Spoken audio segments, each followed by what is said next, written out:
rencana mengubah skema subsidi tiket dari KRL ini di Jabodetabek ini muncul saat jumlah kelas menengah anjlok ya Eva ya? Betul, padahal mayoritas pengguna KRL merupakan pekerja dan kelas menengah.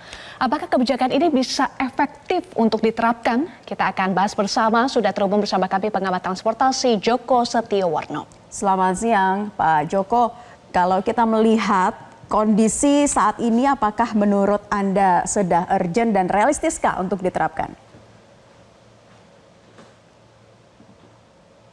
Pak Joko, mohon tolong di-unmute audio Bapak. Oke, selamat sore Mbak Eva. Ya, selamat sore Pak Joko. Ya, kita kalau naik kereta jarak jauh kan pakai NIK ya. Nah, hal yang sama juga nanti akan diterapkan di KRL. Cuman masalahnya kan sekarang ini ketika disebut NIK seolah-olah tarifnya akan naik gitu kan. Padahal kan belum tentu naik. Karena memang kondisi saat ini memang kondisi yang tidak memungkinkan kalau ada pemerintah bicara KRL. Kita tahu kondisi KRL ini kan kalau pagi hari yang dulu satu rangkaian itu 12 kereta, sekarang turun jadi 10, jadi 8 sehingga berdesak-desakan. Itu yang sebenarnya harus dinormalkan dulu lah. Yang sebenarnya kami tahun September 2022 sudah mengusulkan bahwa kereta-kereta ini akan tidak bisa operasi lagi, segera diganti pada saat itu. Namun ada kementerian yang menolak ya dengan berbagai cara yang akhirnya ya seperti sekarang baru tahun lalu dicoba akhirnya beli bukan dari Jepang tapi dari Tiongkok, dan itu pun baru mulai ada Maret tahun 2025. Jadi tentunya ini bukan berkaitan dengan kenaikan, tapi sebenarnya permasalahan ini sudah dibahas sejak 2018. Bagaimana PSO itu agar diberikan pada orang yang tepat sasaran. Jadi bukan berarti tidak dapat subsidi, pasti dapat subsidi pengguna angkutan umum. Cuman mungkin subsidinya akan berbeda. Ya, kalau di Jawa Tengah itu sudah lama berlaku. Jadi ada tarif subsidi Rp4.000, umpamanya Transjateng itu. Untuk kaum buruh, pelajar, mahasiswa Rp2.000. Di Kota Semarang ada Trans Semarang Rp4.000. Tapi untuk disabilitas, kemudian lansia, pelajar, mahasiswa, ada veteran itu bayar Rp1.000. Nggak masalah.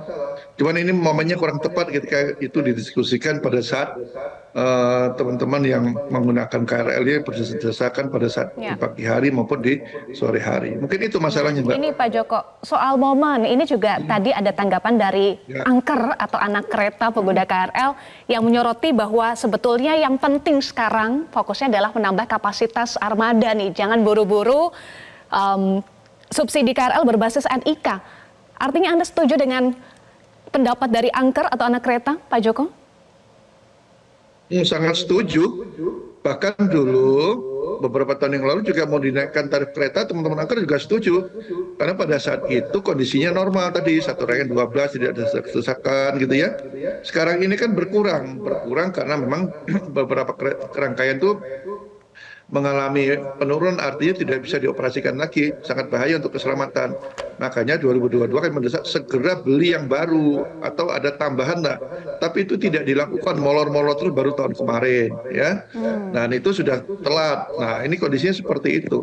Saya sangat setuju, bahkan nanti kalau mulai Maret ada penambahan kereta terus sampai kalau nggak salah sampai akhir tahun, udah mereka biar menikmati dulu dengan nyaman. Setelah itu, lah silakan pemerintah mau memberikan tarif dasar subsidinya berapa, pada kelompok tertentu tuh kelompok mana saja akan diberikan tarif lagi lebih murah lagi. Gitu. Bahkan kami usulkan bila perlu para pengangguran tuh gratis lah gitu loh. Sampai dapat pekerjaan, tapi mereka harus jujur gitu kan. Nanti kalau sudah pekerja bilang kayak dapat pekerjaan, kami bayarin masuk kelompok yang mana, itu akan diatur kembali lah ya. Nah mekanismenya nanti akan seperti apa sih Pak Joko? Tadi kalau Anda katakan sudah berlaku di beberapa wilayah begitu ya untuk penerapan mekanisme tarif berbasis NIK ini. Nantinya apakah memang bisa benar-benar tepat sasaran, karena kan itu yang menjadi tujuannya, dan akan seperti apa Pak kalau gambarannya? Adakah sudah ada idealnya gambaran tarifnya Pak Joko? Kalau gambaran tarifnya belum lah ya, masih.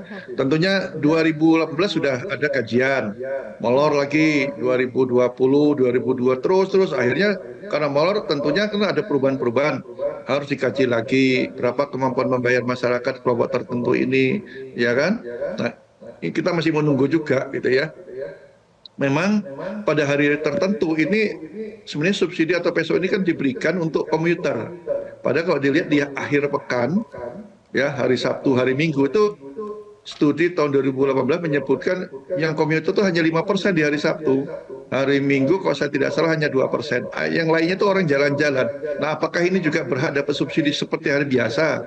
Nah, ini kan bisa di apa ya dikalkulasi lah. Sebenarnya kami coba kalkulasi dulu kalau itu tidak dikurangi lah, bukan tidak dikurangi, itu bisa menghemat sampai sepertiga 1,6 triliun. Nah, sepertiganya itu kan bisa diberikan saudara-saudara kita di daerah lain. KRL itu cukup besar loh, 1,6 triliun. Sementara kalau dilihat bis-bis perintis di luar Jawa yang bisnya sudah nggak layak, jalannya rusak, itu hanya dapat nggak sampai 200 miliar se-Indonesia. Padahal mereka tuh penghasil daerah tambang, daerah mineral gitu kan ya. Nah, itu mereka nggak dapat apa, bahkan banyak daerah-daerah tidak ada subsidi angkutan umum.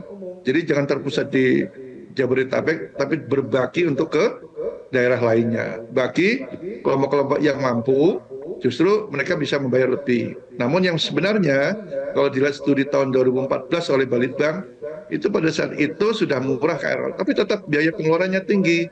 Ternyata yang mahal itu dari rumah menuju stasiun itu masih mahal. Mereka bawa kendaraan sendiri, harus parkir, dan sebagainya. Ini harus dituntut bagaimana Pemda-Pemda itu menyiapkan angkutan umum di daerah masing-masing, semua kawasan perumahan harus ada. Ini yang penting. Percuma kita naik KRL murah, tetapi dari rumah harus parkir, atau naik angkutan yang lain lebih mahal, tapi bagaimana menyiapkan first mile-nya, dan last mile-nya juga ikut murah. Ini yang kerangka berikutnya harus diberikan. Jadi bukan pada KRL, tapi bagaimana keikutsertaan kepala daerah. Makanya mumpung ini pilkada, nah udah sekarang carilah kepala daerah Bodetabek yang mau memberikan layanan angkutan umum ke semua perumahan di Bodetabek. Itu yang dipilih, itu loh. Ya. Baik. Nah, Pak Joko tadi kan juga sampaikan ya bahwa rencana penyesuaian tarif ini sebenarnya sudah dibahas sejak tahun 2018. Tetapi Anda sampaikan bahwa kalau sekarang nih momennya belum tepat nih di tengah keterbatasan armada. Nah, kalau nanti rencananya Maret 2025 akan ada armada kereta baru. Apakah itu bisa menjadi momen yang tepat, Pak Joko? Belum juga, karena belum seluruhnya. Pokoknya sampai terakhir ya, sampai semua pesanannya masuk, itu baru diberikan. Kalau nggak salah, sampai akhir tahun lah, semua pesanan itu berapa rangkaian lupa saya ya. Semua jangan baru satu diberikan, janganlah. Ya, kemudian diberi tenggang waktu, teman-teman pengguna juga komunitas diajak diskusi dulu, dan sebagainya. Harus ada sosialisasi. Gitu ya mungkin nggak 2025, bisa aja 2026. Gitu ya. Jadi tahapannya harus berapa lama Pak? Setahun kah atau 2 tahun kah? Dan apa yang harus dijalani begitu? Dan dengan juga membantu melibatkan masyarakat pengguna transportasi KRL? Yang penting armada keretanya hadir dulu lah. Ya, yang pesanan itu semuanya harus hadir dulu. Sehingga memenuhi kebutuhan dari standar pelayanan minimal. SPM-nya terpenuhi dulu. Kemudian tadi teman-teman saya sering lihat lah itu, walaupun saya nggak menggunakan setiap hari ya, karena saya di daerah gitu kan ya. Tapi karena menggunakan itu liftnya yang sering rusak, itu harus diperbaiki juga. Pokoknya SPM terpenuhi dulu. Sudah terpenuhi, masyarakat mengalami, nah itu diberikan. Tapi tentunya ini kita jangan fokusnya pada KRL juga. Ini BPTJ juga sudah mengkaji bagaimana ada layanan angkutan dari kawasan-kawasan perumahan di Bodetabek yang masuk ke Jakarta. Itu juga turut membantu sebenarnya. Jadi nggak fokus di KRL. Jadi ada modal lainnya yang bisa langsung ke Jakarta, JR Connection misalnya. Itu kan ada layanan untuk kawasan mewah, rumah-rumah mewah. Bagaimana rumah-rumah kelas menengah ke bawah umpamanya. Nah, tentu harus ada subsidi juga. Apalagi dengan Undang-Undang Daerah Khusus Jakarta, ini DKI, Kota Jakarta dengan APBD-nya bisa memberikan subsidi juga untuk yang berkaitan langsung dengan mobilitas menuju Kota Jakarta. Jadi tidak harus APBN, APBD DKI ya, juga Pak, ya? bisa. Baik, jadi tadi ada catatan supaya bisa transportasi yang terintegrasi ya, Naila dan juga Pak Joko. Pak Joko, tetapi publik sudah khawatir, bahkan ada pendapat bahwa waduh, kelas menengah ini semakin terhimpit nih kalau kebijakan ini jadi diberlakukan. Apa betul seperti itu Pak Joko dan apalagi dampaknya? Ya, memang kalau melihat hasil survei ekonomi tahun 2021 ya, kelas menengah Gen Z ini pengeluaran terbesar itu ternyata di sektor transportasi. Nah, pemerintah harus sadar sampai saat ini kami itu tidak melihat pemerintah program transportasinya apa tuh pemerintahan yang terbaru ini kan ada program gizi, oke lah. Sekarang transportasi seperti apa? Membangun rumah, ya dari kawasan perumahan tuh ada nggak layanan angkutan umumnya? Kalau nggak ada ya Ya. tentunya pengeluaran makin besar. Ini harus dilayani. Jadi kalau membangun rumah ya dibangunlah public transportnya dari kawasan perumahan itu. Tanpa itu ya tetap tidak menjawab hanya KRL saja gitu ya. Jadi ini harus menyeluruh lah kalau bicara transportasi. Jadi jangan satu bagian tapi semuanya. Termasuk KRL ini memang favorit lah. Kita tahu 2013 itu penumpang cuma 350.000, sekarang menjadi hampir 1 juta, satu kenaikan luar biasa. Kalau dulu mengalami KRL 2013, mungkin bisa tahulah perkembangannya seperti apa dengan sekarang jauh berbeda. Kelasnya juga sudah kelas internasional sama dengan luar negeri. Bahkan penumpang kita lebih tertib. Kalau kita lihat di beberapa negara Eropa, itu banyak yang tidak tertib. Di Indonesia termasuk yang tertib, semuanya mau bayar. Kalau di luar negeri enggak, itu di beberapa negara Eropa itu diloncati itu gate-nya itu. Makanya beberapa negara itu diberikan down pintu biar mereka tidak bisa balik kembali seperti itu. Tapi Ya. Indonesia cukup bagus lah ya. Tapi kan Makanya Pak perlu Joko ya, sosialisasi, tidak harus betul. dipaksa 2025.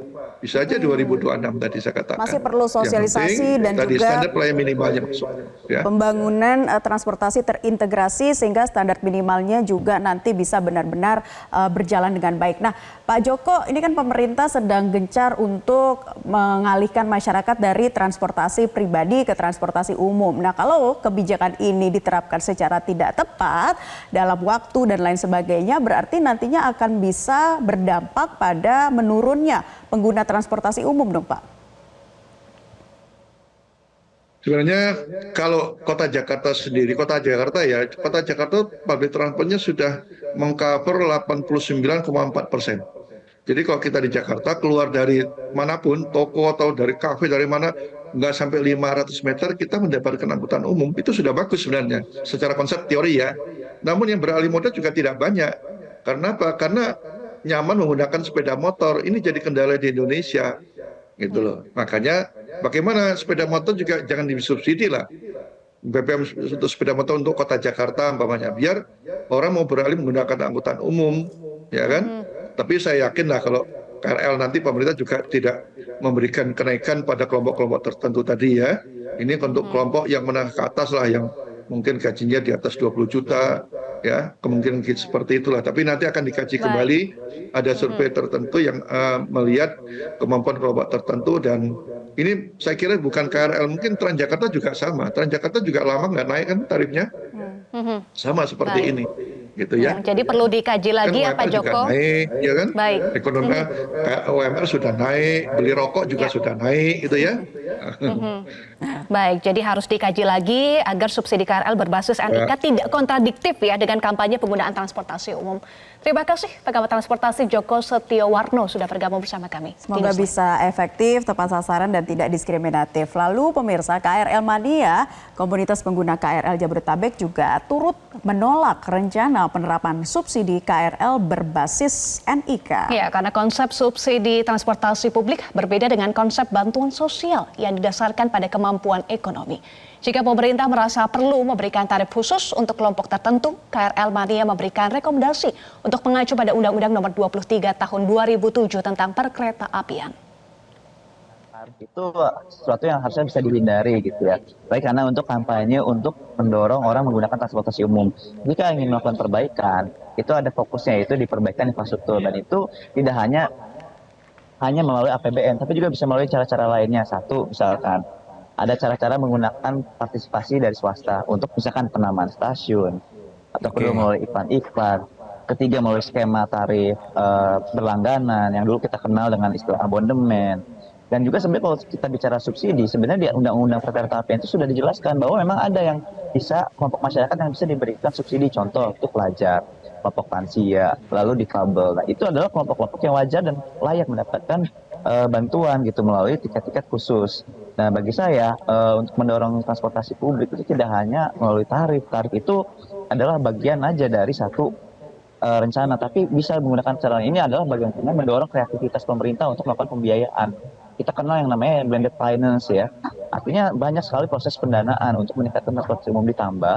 Menurut saya masih sangat jauh dekat kata layak untuk menaikkan tarif. Karena apa? Tadi di segmen sebelumnya ya, di sebelumnya kita dengar yang headway-nya lama, lift juga dan eskalator yang kita pernah lihat viral itu perbaikannya bisa menghabiskan waktu lebih dari 3 bulan bahkan sampai 1 tahun. Mana yang layak untuk dinaikkan? Kalau saya kira sangat jauh dari kata layak untuk dinaikkan. Seperti itu. Jelajahi cara baru mendapatkan informasi. Download Metro TV Extend sekarang.